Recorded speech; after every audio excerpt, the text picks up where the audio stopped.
Hi everyone, I'm getting called to do a collective reading. I was just packing up and reshuffling this deck before I put it away, the Alchemy deck, and these two cards fell out, and I feel like there's a message here. I don't know for who, I don't know what this is about quite yet, but we're going to go into it and see what comes through.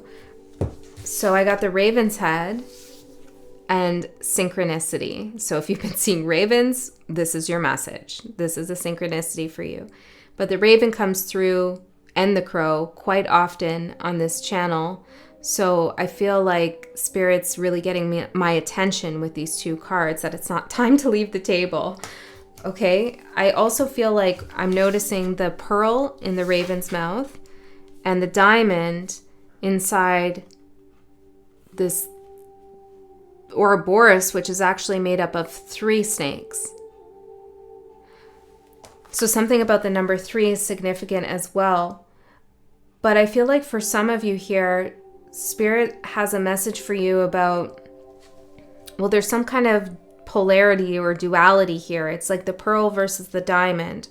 There's one energy, and these could be 2 things that are going on, like 2 aspects of yourself, or it could be you and another person.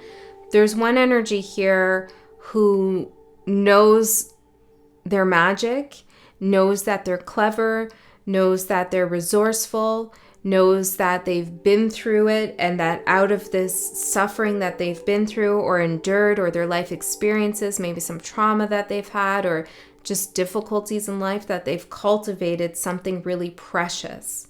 Okay, a skill, ability to see and to remember, maybe even to remember into past lifetimes, okay, or to remember beyond the physical realm. Okay, I'm hearing remember who you really are. And then there's another energy, so this is the raven. Then there's another energy here that is really protective of their soul, okay? This is an energy that has a lot of redundancies. They like redundancies, meaning if like one thing fails, they got a backup for this. Maybe this is defense mechanisms on some level, or perhaps this person surrounds themselves with things or people or something that acts as like a kind of protective barrier to keep what they see as precious concealed from others. Again, could be 2 aspects of you. I don't know. But it's a difference. There's a difference between these 2 energies. They both have something precious. One is ready to share it, and the other is not. They're a little bit nervous, scared. I saw 3 on the clock, 303. Something about the number 3 with this energy. I also feel like because we're seeing the Ouroboros here, there's something karmic going on, maybe a karmic cycle, a karmic contract that is keeping this energy feeling like they can't allow themselves to be seen, or they're stuck in some karmic cycle here. The diamond is made under pressure, but diamonds can also be manufactured. I feel like this energy doesn't really know or isn't secure in their authenticity, or they have some doubts about who they are, what they're doing. Will they shine bright? Are they shining bright? Are they unique? I'm hearing Blood Diamond. That's a movie. Maybe there's concerns over how they got to where they are. There could be guilt or fear, or I don't know. There's something going on here that feels like this energy is really nervous to release their light into the world. The pearl is made through, I'm hearing grit. A pearl is constructed when there's irritation felt in between the layers of a shell, of an oyster. And the oyster knows what to do to turn that irritation, that virus or bacteria or whatever it is. It's not sand. I forget if it's a bacteria or a virus. But anyways, it's something that gets in there. Or parasite, sorry. Interesting. Bacteria, virus, parasite. Maybe there's something to know about the difference between those metaphorically. 3 again. Hold on. bacteria, parasite, virus. This person or this energy could feel like maybe they hold those energies within them. I don't know. We'll get in further. But a parasite gets in between the shells, layers of the shells. And the oyster knows what to do to turn that parasite into a pearl. So every pearl is actually like a fossilized parasite. Isn't that wild? Yeah, but the raven knows this. The raven is clever, knows how to turn something that is soul-sucking or an energy, vampire energy, or just like something that irritates them and disturbs them into something of value and precious. There are also man-made pearls, but the raven has the real deal. I don't know, guys. What are we talking about? Okay, let's get another one of these cards and see what these two energies are alchemizing together. Sulfur. Look at the colors, red and black. Something about the root chakra could be significant. It's coming out like this.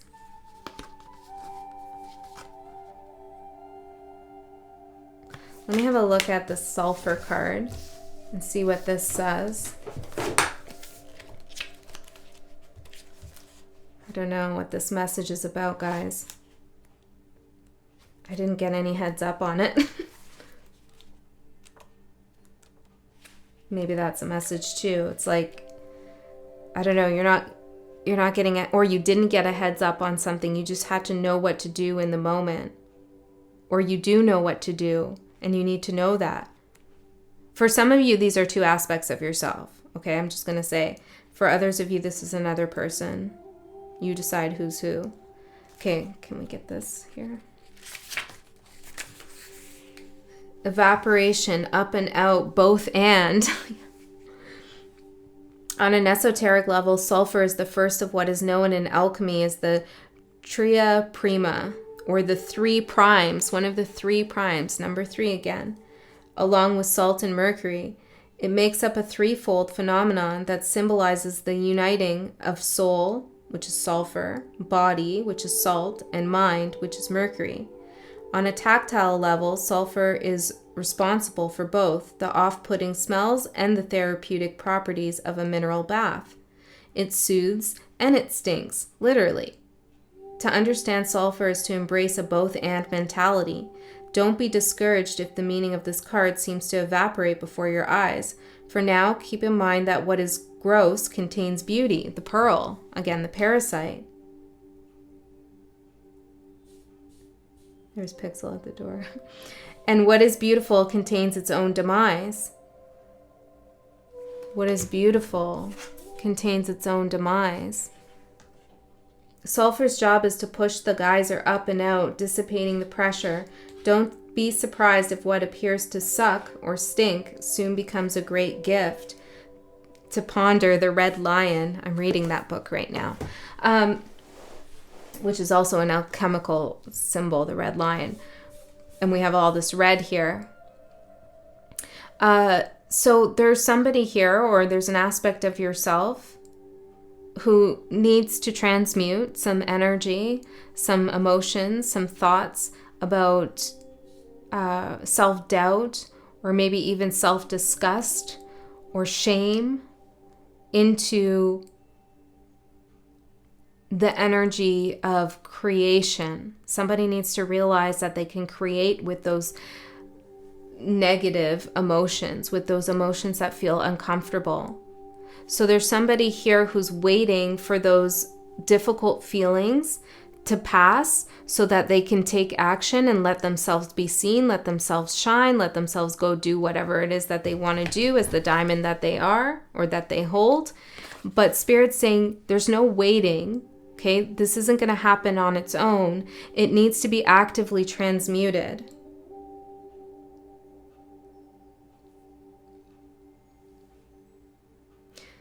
In order for those negative emotions, which are acting as blocks and obstacles, to evaporate, action needs to be taken.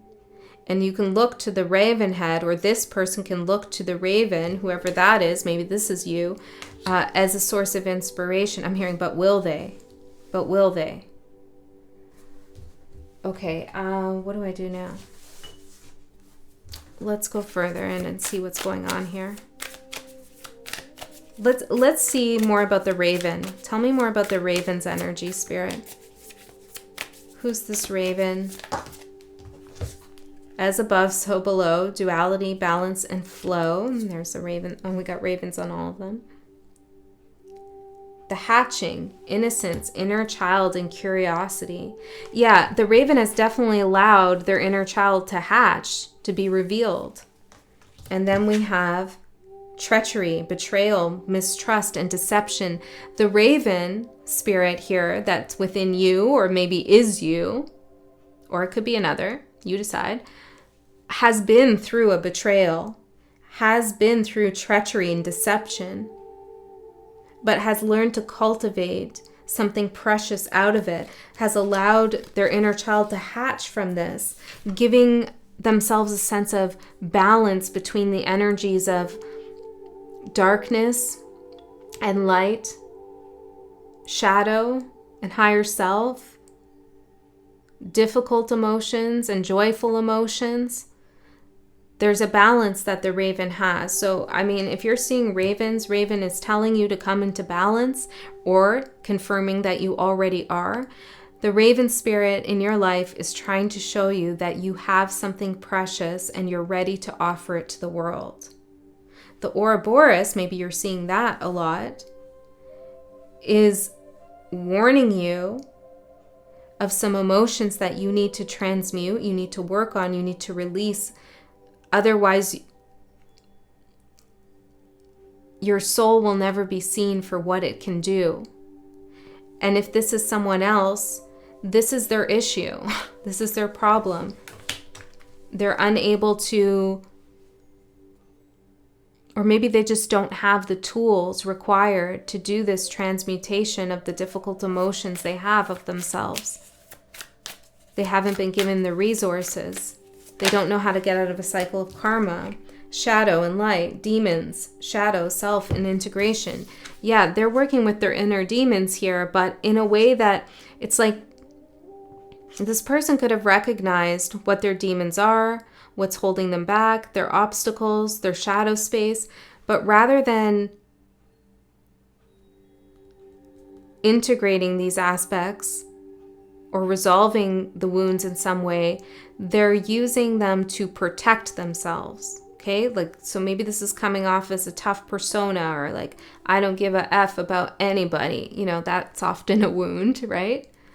Or they're really harsh in their disposition because they're trying to protect something that they see as precious, and that is precious. And perhaps there's been 3 things in particular that has happened to this person. And now they're comfortable with their demons because their demons are doing the good work of keeping something safe, this diamond. But what they don't realize is while the diamond is being kept safe from others, it's not allowed to shine either. You get what I'm saying? We never do anything that doesn't serve us. So if somebody's acting in an odd way and you're like, why would you do that to yourself? Or why are you acting in that way? It's because it's serving them in some way. Perhaps it's serving their demons, serving their shadow space, serving their fears and their anxieties, protecting them in some way. But at the cost of what? At the cost of not allowing this diamond to be seen and used out in the world.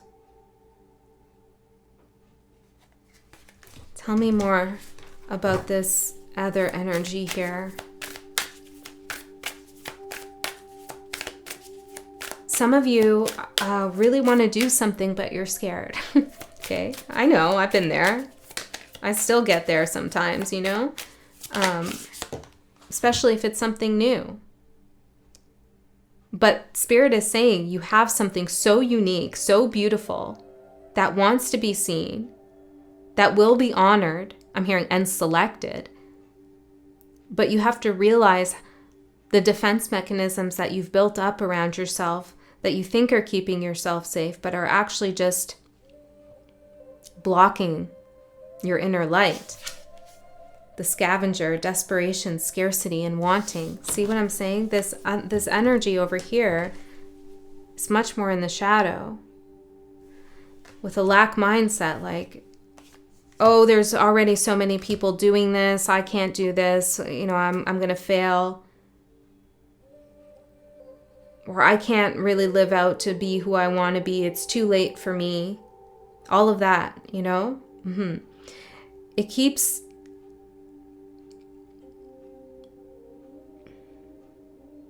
What those voices do is they keep you, or whoever this is, from experiencing disappointment. Because if something doesn't turn out the way you want it to, you're going to feel disappointed. But to avoid that sense of disappointment, maybe you shouldn't even avoid it, but if you want to avoid it, then you can go in with no expectations. Release any expectations that you have and you won't be disappointed. However, some of you, or this person, needs to feel disappointment to realize that it's whatever disappoints them is not a reflection of their soul. Just because they're disappointed doesn't mean they're disappointing to spirit, to others. Okay, sometimes the way we feel about a situation, we confuse that with the way we think others feel about us. Oh, I'm disappointed this happened. My life sucks. Nobody loves me. Whoa, whoa, whoa. Do all those things actually mean the same thing? If you're disappointed in yourself, does that really mean nobody likes you, nobody loves you? You know what I'm saying here? So somebody's really wrapped up. Even as I'm speaking, I can see the circles that are happening here. The cycles, the karma, the thoughts, the shadow, the demon. You know, it's like someone's in a loop here of negative self-talk. Desperate, wanting to let this diamond shine, but not knowing how to achieve this flow and self-assurance.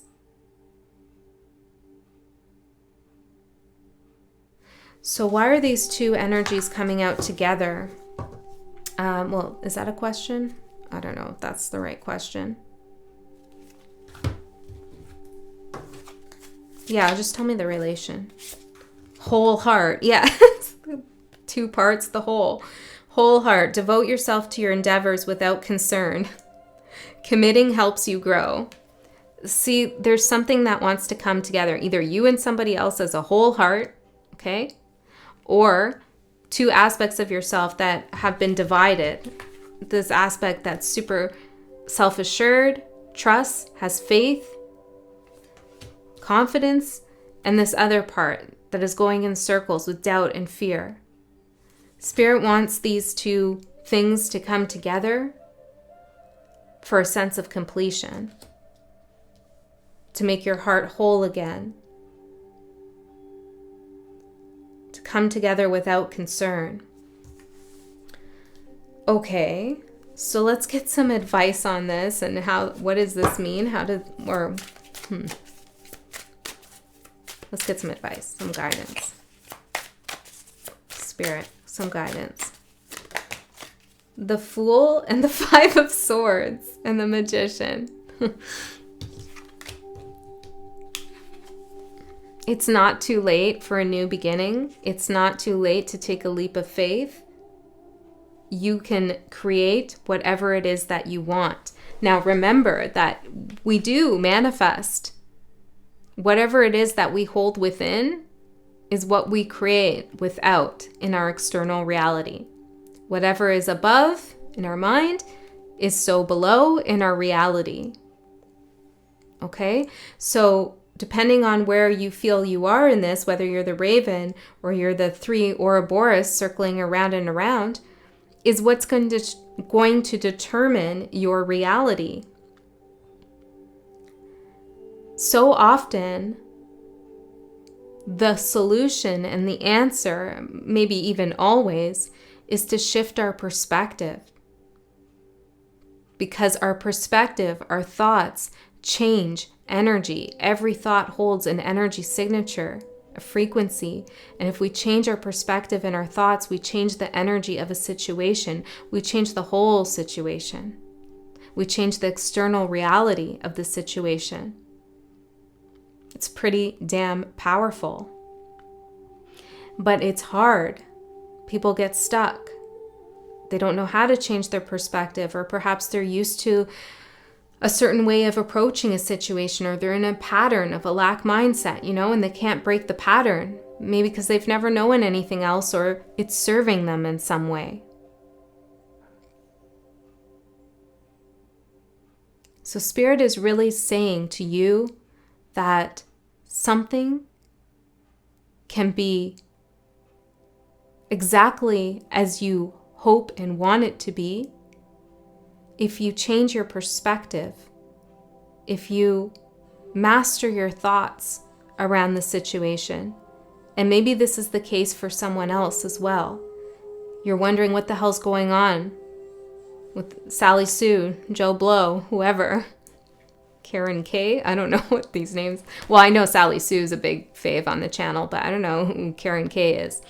But anyways,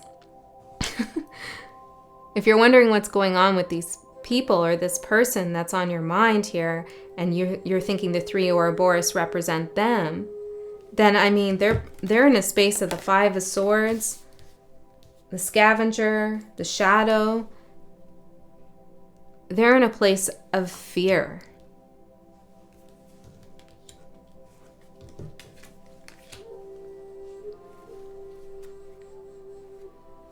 And you can't let this fear stop you either, okay? But that's the answer, is fear. That's the why, that's the how, that's the what, it's fear. Okay, what does collective need to hear right now? Being yourself is sacred. And if this is talking about 2 aspects of you and you're nervous to do something that you really feel called to do and you want to do, and you're really seeing this beautiful vision for yourself, but you're holding yourself back.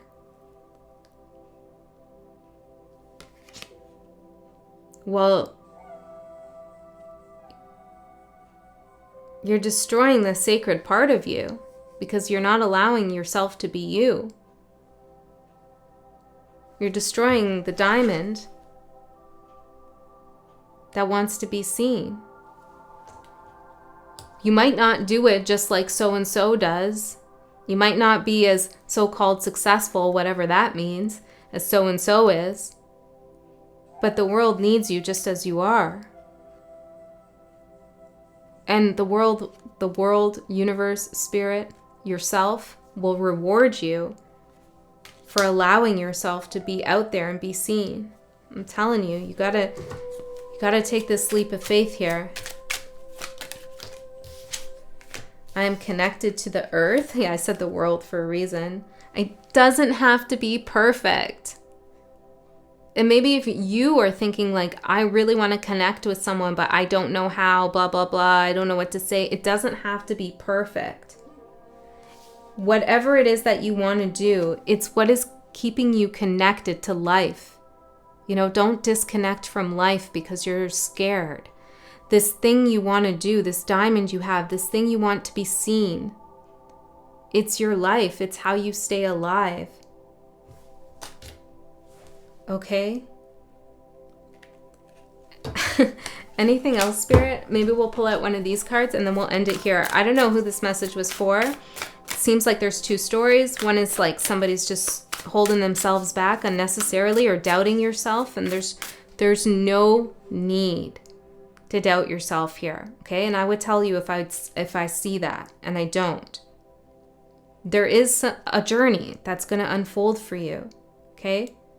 If you're trying to start something new, I'm not saying success is going to happen like this, but it will happen. But you got to start somewhere. And if this is about you and somebody else, then all Spirit wants to tell you is that you keep staying alive and connecting to your passion, allowing yourself to be seen. And maybe have some compassion for the other energy who is stuck in mental confusion, chaos, cheating themselves out of life. Have some compassion for that energy, which will allow you to release any worry here. Okay? Well, hold on. If it's somebody else, what's going to happen here? Because Spirit's not saying much other than they're scared. What's going to happen here? Wheel of Fortune. If they can come to a place in which they find themselves and love themselves and their imperfections as well, and they know that they don't have to be perfect, and that there is life there for them and it's not too late and all of that, then things will change. The Wheel of Fortune, radically. It's an awakening, though.